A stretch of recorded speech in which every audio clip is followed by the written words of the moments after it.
Hello, മാങ്ങാ സീസണൊക്കെ ആയില്ലേ? മാമ്പഴ പുളിശ്ശേരി എല്ലാവർക്കും ഇഷ്ടമുള്ളതാണല്ലോ. അപ്പം ഇന്നത്തെ റെസിപ്പി മാമ്പഴ പുളിശ്ശേരിയാണ്. അമ്മ സ്പെഷ്യൽ മാമ്പഴ പുളിശ്ശേരി. അപ്പം നമുക്ക് സമയം കളയണ്ട, എങ്ങനെയാണ് ഉണ്ടാക്കണമെന്ന് നോക്കാം. അപ്പോൾ ഇവിടെ നമ്മളിപ്പോൾ ഒരു 7-8 മാങ്ങ എടുത്തിട്ടുണ്ട്. ഒരുപാട് മധുരമുള്ള മാങ്ങയല്ല കേട്ടോ എടുത്തിരിക്കുന്നത്. അപ്പോൾ ഇനി നമുക്ക് ഒരു ചട്ടിയിലേക്ക് ഈ മാങ്ങയെല്ലാം കുറച്ച് വെള്ളവും കൂടി ചേർത്ത് ഇതിലേക്ക് ഇച്ചിരി ഉപ്പും അതുപോലെ ശകലം മഞ്ഞൾപ്പൊടിയും കൂടി ഇട്ട് നമുക്കിതൊന്ന് വേവിച്ചെടുക്കാം. അപ്പോൾ ആ സമയം കൊണ്ട് നമുക്കൊരു മിക്സിയുടെ ജാറിലേക്ക് 1/4 ടീസ്പൂൺ മഞ്ഞൾപ്പൊടി, ജീരകവും 1-2 വെളുത്തുള്ളി അല്ലിയും, പിന്നെ നമുക്ക് കാന്താരി മുളകാണ് ഇവിടെ എടുത്തിരിക്കുന്നത്. ഒരു 6-7 എണ്ണം, അല്ലെങ്കിൽ നിങ്ങൾക്ക് എരിവിന് ആവശ്യാനുസരണം കാന്താരി മുളകും കൂടി എടുക്കാം.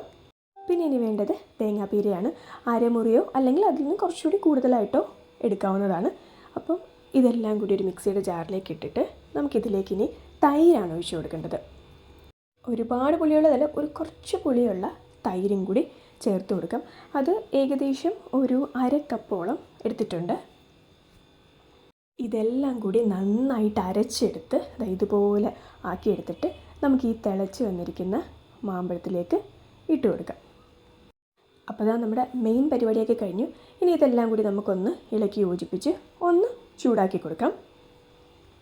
അപ്പോൾ ഈ ടൈമിൽ നമുക്ക് പുളി നോക്കിയിട്ട് ഇനിയിപ്പോൾ പുളി ആവശ്യത്തിന് ഇല്ലയെന്നുണ്ടെങ്കിൽ നമുക്ക് കുറച്ചും കൂടി തൈര് മിക്സിയുടെ ജാറിലിട്ട് അടിച്ച് അതും കൂടി നമുക്ക് ഇതിലേക്ക് ചേർത്ത് കൊടുക്കാം.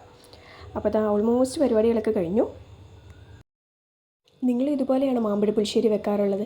ഇനിയിപ്പോൾ അല്ലാന്നുണ്ടെങ്കിൽ ഇതുപോലൊന്ന് ട്രൈ ചെയ്ത് നോക്കണം കേട്ടോ, എന്തായാലും. അപ്പോൾ ഇനി നമുക്ക് വറ പൊട്ടിക്കാം. അതിനായി ചീനച്ചട്ടിയിലേക്ക് നമുക്ക് കുറച്ച് എണ്ണ ഒഴിച്ചു കൊടുക്കാം. എണ്ണ ചൂടായി കഴിയുമ്പോഴത്തേക്കും അതിലേക്ക് നമുക്ക് കടുക് ഇട്ട് കൊടുക്കാം. കുറച്ച് ഉലുവയും കൂടി ഇട്ട് കൊടുക്കുന്നുണ്ട്. കടുകെല്ലാം പൊട്ടിയതിന് ശേഷം മാത്രമേ നമ്മൾ ഉള്ളി ഇട്ട് കൊടുക്കത്തുള്ളൂ. അത് എപ്പോഴും പറയാറുള്ളതാണ്. അപ്പോൾ നമ്മൾ ഒരു 4-5 ചെറിയ ഉള്ളി അരിഞ്ഞതും കൂടി ചേർത്ത് ഒരു വറ്റൽമുളകും കൂടി ഇട്ട് നമുക്കതൊന്ന് ചെറുതായിട്ടൊന്ന് മൂപ്പിച്ചെടുക്കാം. ഇനിയിപ്പോൾ ഇതിലേക്ക് നമുക്ക് കുറച്ച് കറിവേപ്പിലയും കൂടി ഇട്ട് കൊടുക്കാം. ഇനി ആവശ്യത്തിന് മുളക് പൊടി. ഇനിയിപ്പോൾ ഈ വറ പൊട്ടിച്ചത് നമ്മൾ മാമ്പഴത്തിലേക്ക് ചേർത്ത് കൊടുക്കുന്നതിന് മുന്നേ നമുക്ക് മാമ്പഴത്തിൽ ആവശ്യത്തിന് ഉപ്പും പുളിയും ഒക്കെ ഉണ്ടോ എന്ന് നോക്കാം. ഇനി ഒരുപാട് പുളി കൂടി പോയിട്ടുണ്ടെങ്കിൽ കുറച്ച് പഞ്ചസാരയൊക്കെ കൂടി ചേർത്ത് അതൊന്ന് ബാലൻസ് ചെയ്യാവുന്നതാണ്. അപ്പോൾ ഇനി നമുക്ക് ഈ വറ പൊട്ടിച്ചത് അതിലേക്ക് ചേർത്ത് കൊടുത്ത് ഒന്ന് അടച്ചു വയ്ക്കണം. ഒരു 10 മിനിറ്റെങ്കിലും ഒന്ന് അടച്ചു വയ്ക്കണം.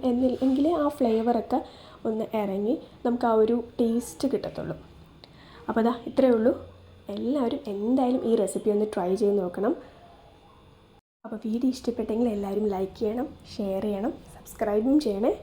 പിന്നെ എന്തായാലും എല്ലാവരും ഒന്ന് ട്രൈ ചെയ്ത് നോക്കിയിട്ട് കമൻറ്റ് ചെയ്യണം കേട്ടോ.